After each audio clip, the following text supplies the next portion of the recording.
Oh, somebody just wrote me. Um, okay, so this is the halfway point of my trip, and I'm going to do my little blog. And I'm thinking about that. I'm like, wow. Yesterday was my 40th birthday, and I don't know if I said this in my vlog to myself yesterday, but I'm going to say it because I know that some people are watching this other than me. And for those of you who don't know, I was born on my father's 40th birthday. And so growing up, we shared a birthday. And when he passed away a couple of years ago, it was the weirdest thing to be like, oh, this is my birthday now. But I was thinking about that yesterday. I'm like, today is the day that I was handed to my father.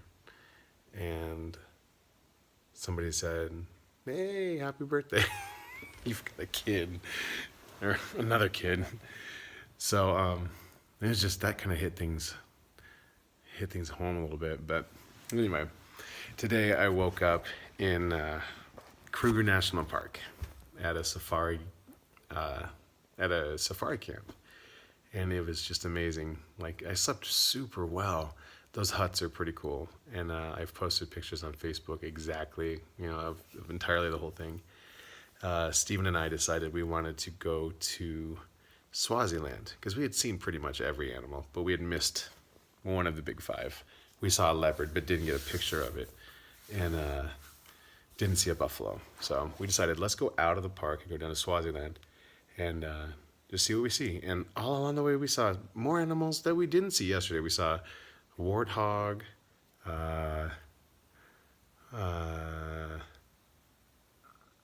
kudu, whatever.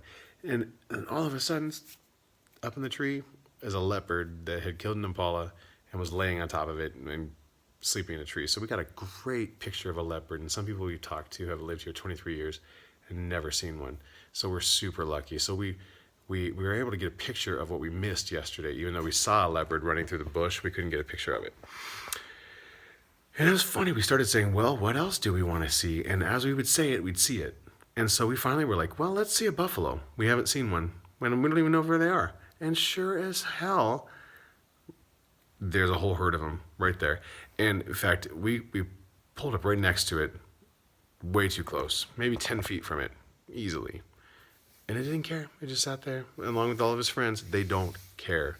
And so we got great pictures of this buffalo. And we got to say, that in 24 hours, we were able to check off all five of the big five. I mean, that's something some people don't do in their whole life. And we did it in 24 hours. And it was awesome. It was so cool. That trip to Kruger National Park in 24 hours was so worth every penny.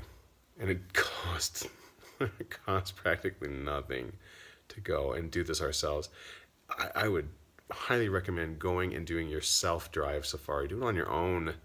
We went on a sunset safari last night that the camp provided, and though the guide was very helpful and told us some really good information, we didn't see much. We see some stuff, but it gets dark. For the 3 hours that you do it, the last hour is dark. So I mean, I found we got much more value out of doing it ourselves, and I would do it again in a heartbeat.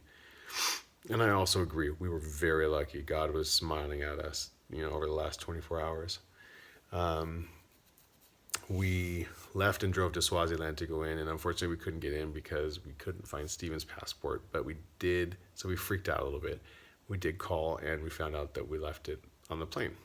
So they have it at Johannesburg Airport, and we will get it tomorrow when we go to fly back to Cape Town. But that means we drove to the border of Swaziland, and I could touch it, but I couldn't go in. So that's okay.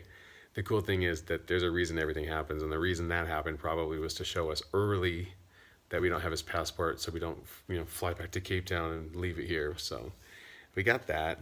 We came back and went to a really cool place here called Jock's Pub or Tavern in Nelspruit, and had little appetizers and some beers, and just thought about how wonderful Cape Town was, and posted pictures using their fast Wi-Fi. And now came home and it's 9 o'clock and I'm already tired. I've had a great day. I'm excited. I feel very blessed today. It's a really good feeling. I am now going to go to sleep and dream of all the animals that I saw.